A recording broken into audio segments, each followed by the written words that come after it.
اللہ اکبر اللہ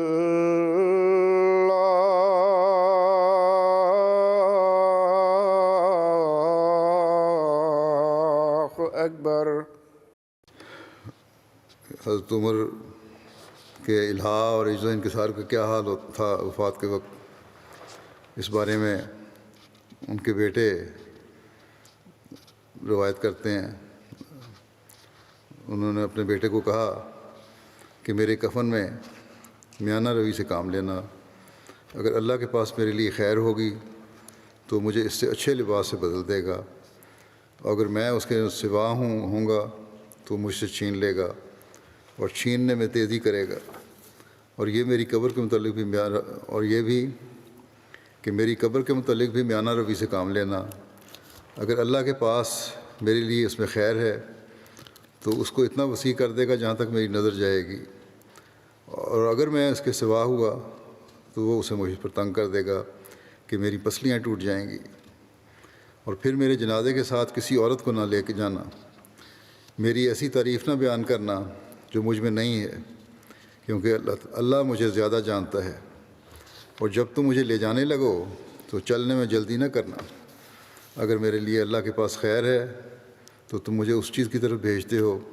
جو میرے لیے زیادہ بہتر ہے، اور اس کے سوا ہو تم اپنی گردن سے اس شر کو ٹال دو گے۔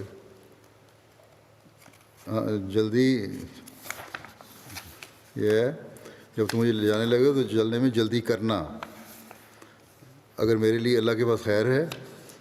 تو مجھے اس چیز کی طرف بھیجتے ہو جو میرے لیے زیادہ بہتر ہے، اور اگر اس کے سوا ہو تو تم اپنی گردن سے اس شر کو ٹال دو گے جو تم اٹھائے ہوئے ہو۔ اس کے علاوہ یہ بھی ذکر ملتا ہے کہ حضرت عمر نے وصیت کی تھی کہ مجھے مسک یعنی کستوری وغیرہ سے غسل نہ دینا۔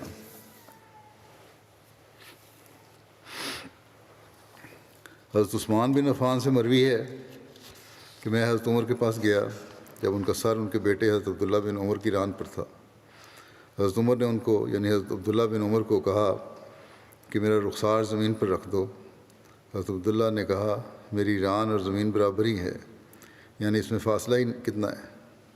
حضرت عمر نے دوسری یا تیسری مرتبہ کہا کہ تیرا بھلا ہو، میرا رخسار زمین پر رکھ دو۔ پھر آپ حضرت عمر نے اپنی ٹانگوں کو ایک دوسرے کے ساتھ ملا لیا۔ راوی کہتے ہیں کہ پھر میں نے آپ حضرت عمر کو کہتے ہوئے سنا کہ میری اور میری ماں کی ہلاکت ہوگی اگر اللہ تعالیٰ نے مجھے نہ بخشا، یہاں تک کہ آپ کی وفات ہو گئی۔ حضرت سماک حنفی کہتے ہیں کہ میں نے ابن عباس کو یہ کہتے ہوئے سنا کہ میں نے حضرت عمر سے کہا اللہ نے آپ کے ذریعے سے نئے شہر آباد کیے، اور آپ کے ذریعے سے بہت سی فتوحات حاصل ہوئیں، اور آپ کے ذریعے سے فلاں فلاں کام ہوا۔ اس پر حضرت عمر نے فرمایا کہ میری تو تمنا ہے کہ میں اس سے ایسے نجات پا جاؤں کہ نہ میرے لیے کوئی اجر ہو اور نہ کوئی بوجھ، یعنی اس بات پر فخر نہیں کہ ہاں میں نے بڑے بڑے کام کیے ہیں اور میرے وقت میں بڑی فتوحات ہوئی ہیں، بلکہ اللہ تعالیٰ کا خوف اور خشیت غالب رہے اور اپنی آخرت کی فکر تھی۔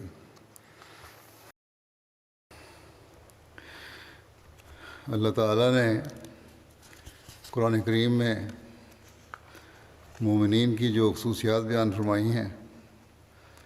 ان میں سے ایک یہ ہے کہ وہ اپنے پاک مال سے اللہ تعالیٰ کی رضا کے لیے اللہ تعالیٰ کی راہ میں خرچ کرتے ہیں۔ کہیں اللہ تعالیٰ نے قرآن کریم میں مال کے خرچ کے حوالے سے جو باتیں کی ہیں تو صرف یہی بتایا کہ مال خرچ کرنے والے ہیں مومن۔ کہیں صدقات کی طرف توجہ دلاتے ہوئے صدقات کے حوالے سے بات کی ہے، کہیں زکوٰۃ کے حوالے سے اللہ تعالیٰ نے فرمایا ہے خرچ کا۔ پھر جو قربانی کرنے والے اپنا مال خدا تعالیٰ کی راہ میں دیتے ہیں اس مال کا مصرف بھی بتایا کہ کس طرح خرچ کرنا ہے، کہاں خرچ کرنا ہے، جیسا کہ یہ الہی جماعتوں کا طریق ہے کہ وہ اپنے مال کو پاک کرنے کے لیے، اللہ تعالیٰ کے فضل حاصل کرنے کے لیے، اللہ تعالیٰ کی رضا حاصل کرنے کے لیے خدا تعالیٰ کی راہ میں خرچ کرتی ہیں۔ جماعت میں بھی اسی طرح مالی قربانیوں کا سلسلہ قائم ہے۔ جماعت کے افراد کو بھی پتہ ہے کہ اللہ تعالیٰ کا یہ حکم ہے، اور جو قربانیاں وہ دیتے ہیں وہ کس طرح پھر خرچ کی جاتی ہیں۔ حضرت مسیح علیہ الصلوۃ والسلام جس مشن کو لے کر آئے تھے، یعنی اللہ تعالیٰ کی توحید کو دنیا میں قائم کرنا اور اسلام اور آن حضرت صلی اللہ علیہ وسلم کا جھنڈا دنیا میں لہرانا، یہ کام کوئی معمولی کام نہیں، بڑا وسیع کام ہے۔ دنیا میں پھیلانا اس کام کو، اس پیغام کو، اور بہرحال اس کے لیے اخراجات کی ضرورت ہوتی ہے۔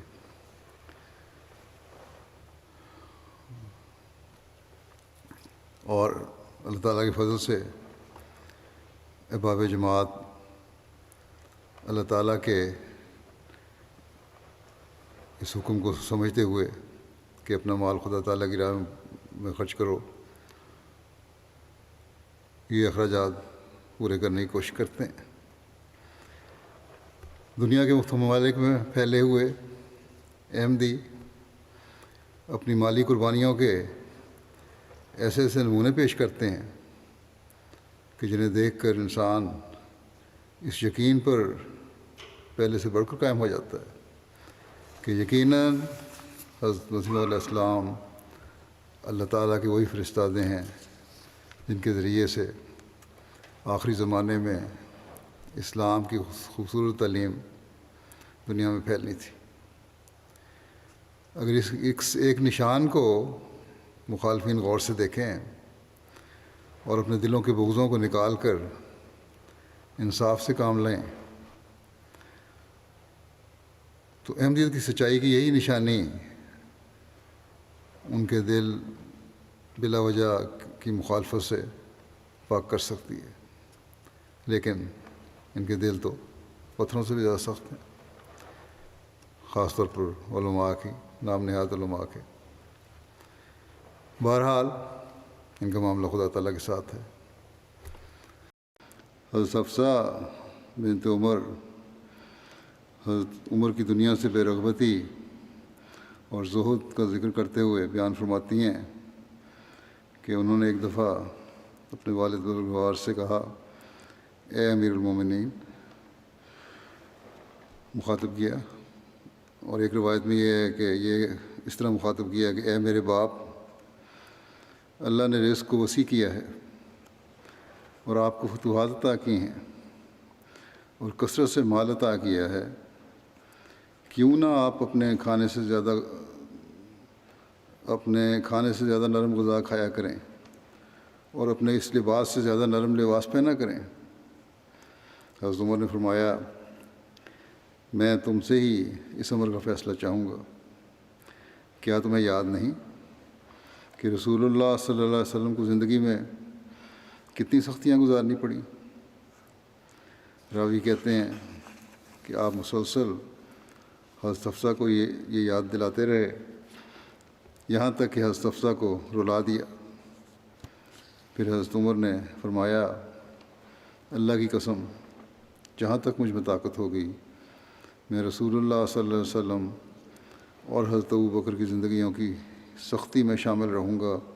تاکہ شاید میں ان دونوں کی راحت کی زندگی میں بھی شریک ہو جاؤں۔ ایک روایت میں یہ بھی ہے کہ حضرت عمر نے حضرت حفصہ سے کہا کہ اے حفصہ بنت عمر، تم نے اپنی قوم کی خیر خواہی تو کی ہے لیکن اپنے باپ کی خیر خواہی نہیں کی۔ یہ مشورہ دیا تو نے مجھے کہ ہوگا تمہاری بہتر خدمت کروں گا قوم کی، لیکن میری خیر خواہی نہیں ہے۔ تو پھر فرمایا کہ میرے خاندان والوں کا صرف میری جان اور میرے مال پر حق ہے، لیکن میرے دین اور میری امانت میں ان کا کوئی حق نہیں۔ یعنی جو امانت میں ادا کر رہا ہوں اور جس طرح ادا کر رہا ہوں اس میں مجھے تمہیں کچھ کہنے کی ضرورت نہیں ہے، تمہارا کوئی حق نہیں اس بارے میں کہنا۔ حضرت اکرمہ بن خالد بیان کرتے ہیں کہ حضرت حفصہ اور حضرت عبداللہ اور ان کے علاوہ کچھ اور لوگوں نے حضرت عمر سے بات کرتے ہوئے کہا، اگر آپ زیادہ عمدہ غذا کھائیں تو حق کے لیے کام کرنے پر آپ زیادہ قوی ہو جائیں گے۔ حضرت عمر نے فرمایا کہ کیا تم سب کی یہی رائے ہے؟ تو انہوں نے کہا ہاں۔ حضرت عمر نے فرمایا کہ میں تمہاری خیر خواہی سمجھ گیا ہوں، لیکن میں نے اپنے دونوں دوستوں یعنی حضرت صلی اللہ علیہ وسلم اور حضرت ابوبکر کو اس راستے پر چھوڑا ہے کہ اگر میں نے ان دونوں کا وہ راستہ چھوڑ دیا تو میں ان دونوں سے منزل میں نہیں مل سکوں گا۔ حضرت انس بن مالک سے روایت ہے کہ ایک دن میں عمر بن خطاب کے ساتھ باہر گیا، یہاں تک کہ آپ ایک باغ میں داخل ہوئے۔ میرے اور آپ کے درمیان ایک دیوار حائل تھی، آپ باغ کے اندر تھے۔ میں نے اس وقت آپ کو یہ کہتے سنا، واہ واہ اے خطاب کے بیٹے عمر، تو امیر المومنین ہے، اللہ کی قسم تو ضرور اللہ سے ڈر،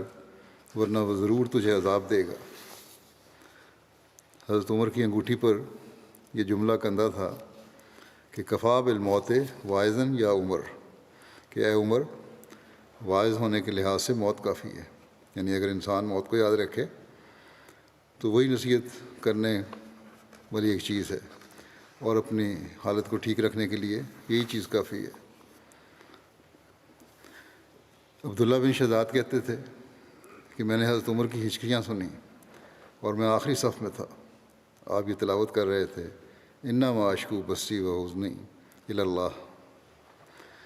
یعنی میں تو اپنے رنج و الم کی صرف اللہ کے حضور فریاد کرتا ہوں۔ اس روایت کو ایک خطبے میں حضرت مسیح رابع نے بیان فرمایا تھا، اور اس کی تفصیل کچھ اپنے الفاظ میں بھی اس طرح بیان کی تھی کہ حضرت عبداللہ بن شداد کہتے ہیں کہ حضرت عمر ایک دفعہ نماز پڑھا رہے تھے اور میں آخری صف میں تھا،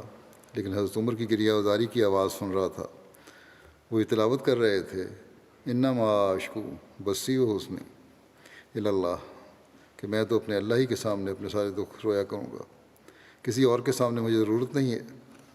بس جو ذکر الہی میں گم رہتے ہیں ان کو خدا کے سوا کسی اور کا دربار ملتا ہی نہیں جہاں وہ اپنے غم اور دکھ روئیں اور اپنے سینوں کے بوجھ ہلکے کریں۔ یہ روایت کرنے والے کہتے ہیں کہ پچھلی صف میں تھا، وہاں تک مجھے حضرت عمر کے سینے کے گڑ گڑانے کی آواز آ رہی تھی۔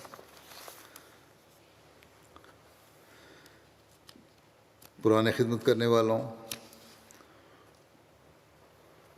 اور قربانی کرنے والوں کا حضرت عمر کس طرح خیال رکھا کرتے تھے، اس بارے میں روایت ہے۔ ثعلبہ بن ابو مالک کہتے ہیں کہ حضرت عمر بن خطاب رضی اللہ عنہ نے اہل مدینہ کی عورتوں میں سے بعض کو اوڑھنیاں تقسیم کیں، کوئی اچھی قسم کی اوڑھنیاں آئی تھیں، ان میں سے ایک اچھی اوڑھنی بچ گئی۔ جو لوگ ان کے پاس تھے ان میں سے کسی نے ان سے کہا کہ اے امیر المومنین، آپ یہ رسول اللہ صلی اللہ علیہ وسلم کی اس بیٹی کو دیں جو آپ کے پاس ہے۔ اس کی مراد حضرت علی کی بیٹی حضرت ام کلثوم تھیں۔ حضرت عمر نے کہا ام سلید اس کی زیادہ حقدار ہیں۔ کہا نہیں، ام سلید اس کی زیادہ حقدار ہیں، اور حضرت ام سلید فرمایا حضرت عمر نے